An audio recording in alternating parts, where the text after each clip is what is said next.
Down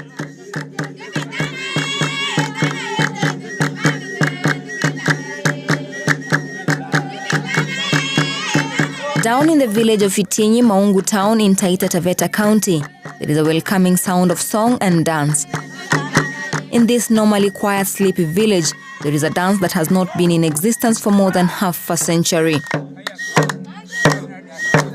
Amid the chuckles of voices of discord is a bellowing smoke from fire lit by use of dried elephant dung. As the dust rises from the vigorous traditional dance of Gerarso, the young generation of Watha youths are keen to learn the ropes from their elders. On this day, the Watha people are rehearsing for their first ever cultural mini-festival since their existence. It is a joy they can't explain. They demonstrate their culture and way of life.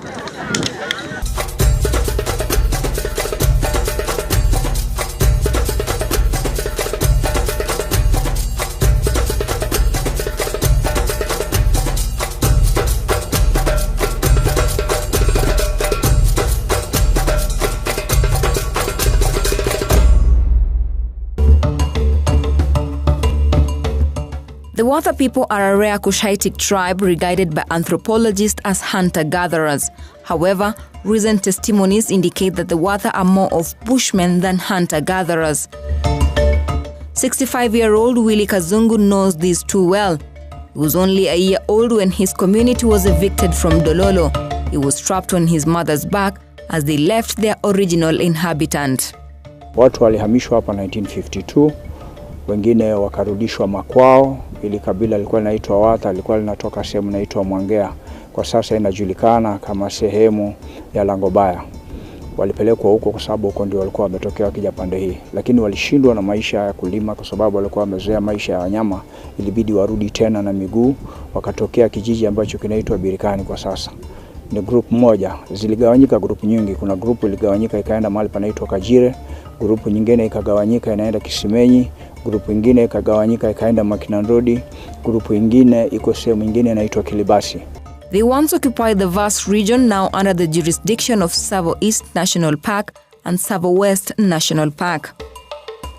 The protected area was given a Watha name, Tsavo, meaning a hole left on the face of an elephant after the horn has been extracted. The area was the main homeland of the Watha people. Parts of the national park bear names that are predominantly from the Watha community, with some like Mudandarok that depict their way of life. Majina yaliyo Tsavo East yote ni ya Watha. Kwa mfano, tukianza na Aruba ambayo ni ndovu ni yao. Ukija hapa Dololo ambapo ni swamp ni yao. Ukienda Sobo ni mlima ni yao. Ukienda mahali panaitwa Mudandarok ndio walikuwa wakitandika nyama zao wakati wakiwinda. Na kuna kefu ndani ambapo walikuwa wakikaa. So katika hii Tsavo National Park yote kwa jumla ni ya watu wa Watha. The Watha people have a supernatural relationship with elephants. This phenomenon distinguishes them from their Cushitic cousin tribes, namely the Borana, Boni and Gabra people, whom they speak a common language called Oromo. The Watha people are the aboriginals of Taru Desert in southern eastern Kenya since about 4000 BC and are expert bushmen with a culture based on hunting mainly the elephant. The Watha believe that the elephant is not an animal and it is a human being.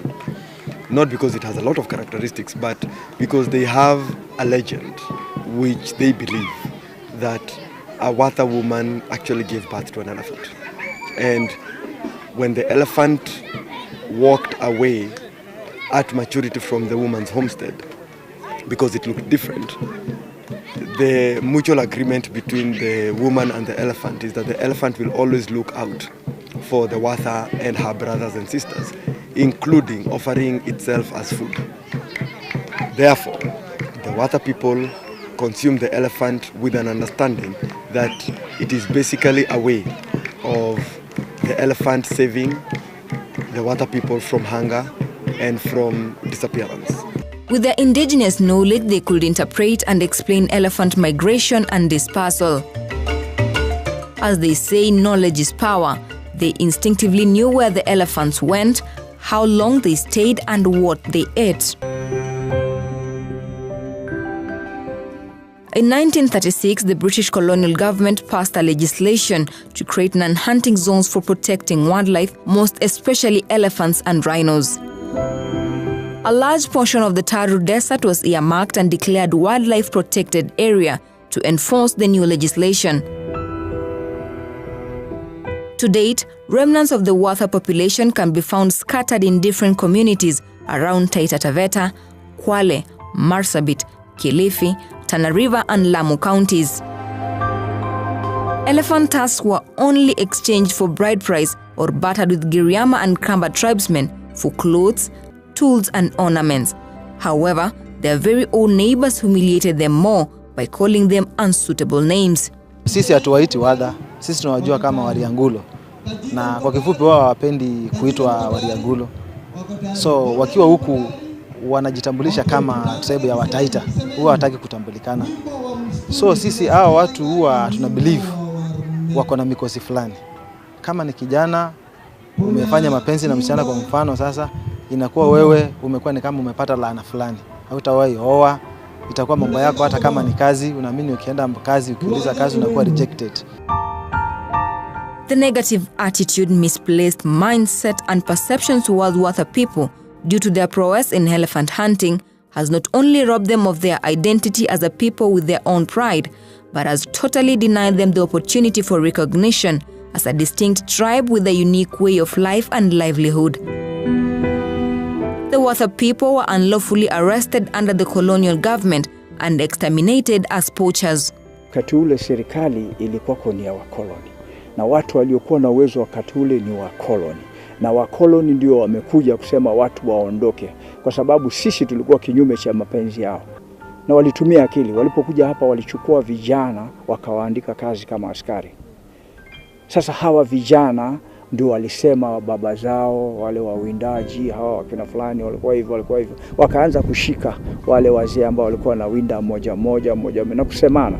Sasa walipokuwa wamekusanya wote na wakawakamata, ikabidi wawatoe. Unfortunately, this historical injustice was carried out in the successive governments even after independence. However, reports indicate that after they were evicted from the park, poaching has persisted to date. It's the high time we see whether the Watha can be given back a portion of Savo, which they can actually, as empowered by the Wildlife Act and the Constitution, they can be able to practice conservation in their own way.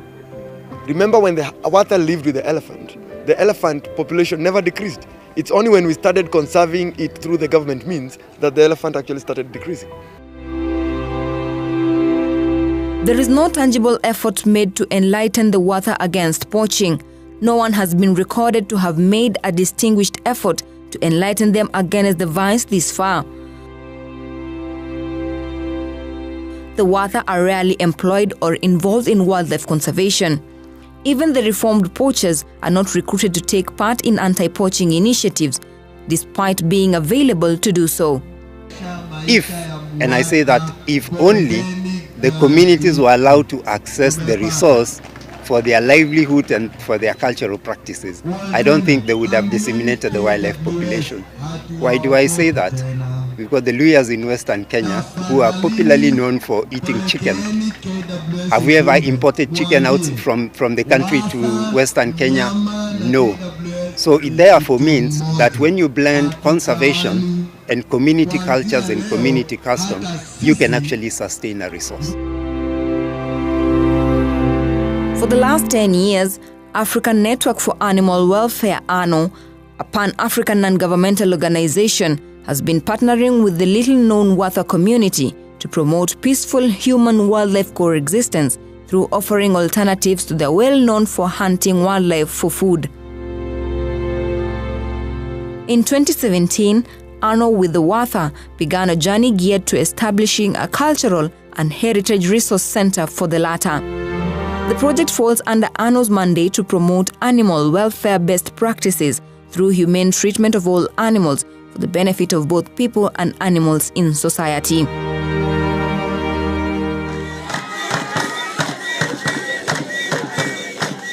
The community is now coming to Bath and demanding recognition by the state. On this material day, the Watha have nothing to hide. Bold and confident of whom they are, the Watha can now showcase their own culture with pride. All their ceremonies begin with a sacred fire made from elephant dung, which symbolizes blessings and renewal of covenant.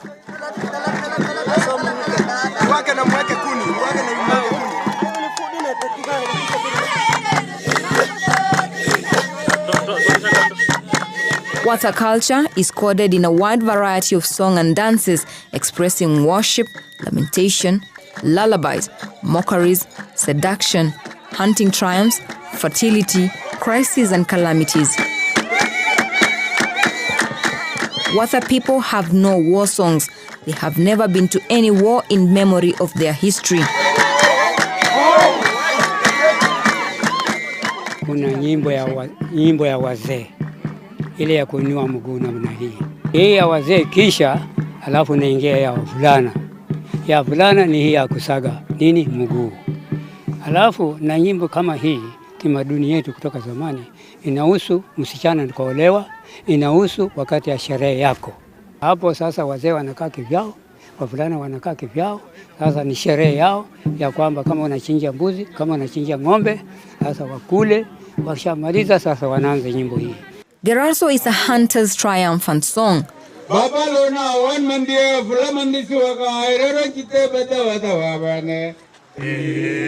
Most of the villages at the festival sang about successful elephant hunting. The song's lyrics mainly focused on thanking the elephant for its generosity of food to feed a large multitude of people. The singers expressed how they overcame any fears and tribulations during the hunting expedition. At the end of the song, each singer was anointed with animal oil on his forehead to avoid retribution on the hunter or his family by the spirit of the fallen animal. Only hunters sang a Gerarso song. One of the greatest identities of the Watha people is that they are predominantly meat specialists and therefore experts of preparing, preserving, and storing all types of meat. In this ceremony, a bull was slaughtered to reenact how the actual process was done. Striped and dried meat that they best know how to prepare can stay fresh for at least 3 years without refrigeration. Men only did the job of skinning an elephant and preserving the meat. Tunadanda ala tukimaliza tunanika kwa jua. Tunanika kwa jua ikauke kama wiki moja. Kikauka alafu ndio tuondoe tuweke kwa gunia tunaweka.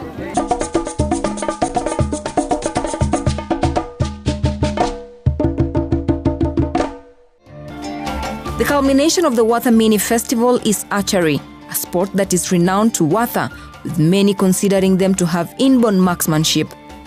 The hunters were clever enough not to kill a female elephant and cubs, but would go for aged male elephants. It was even a taboo to kill a pregnant or a calf elephant. Boys of the age of 10 years will accompany their fathers to the hunting ground to learn the ropes of the game. Tulikuwa tunatafuta moja moja, sasa tuui kama watu wa bunduki. Moja moja na moja moja. Kuua moja mpaka penge mwezi ishe au miezi miwili ndio uwe ingine. Ndio chakula. Huwezi kuua leo na kesho. Ndio sababu ilikuwa ndio uchumi. The Watha people are the owners of the world famous elephant big bow. The bow is almost 2 inches thick, measures about 5 feet 11 inches tall, and is powerful enough to bring down a 7-ton elephant instantly if hit on the vital spot. It is the only double convex bow in the world. The bowstrings were traditionally made from giraffe or buffalo ligament. The arrow is the first ever in the world to have 4 narrow veins made from vulture wing feathers. Jambo lile ambalo limetufanya sana sisi tusikie uchungu kwanza ni kusahau mila zetu, kusahau tamaduni zetu na kuwekwa mahali ambapo hatuna uhuru wa kufanya yale ambayo tulikuwa tukiyafanya hapo awali. The Constitution is perhaps the last hope for the Watha people to tell their stories and fight for consideration, within the emerging opportunities that will enable them to recapture their identity, participate as equal citizens, and rekindle their pride and abolish the stigma associated with their intricate connections to the elephant, their dear relative. This will provide hope for the long overdue reunion between the elephants and their keepers, the Watha, the real elephant keepers.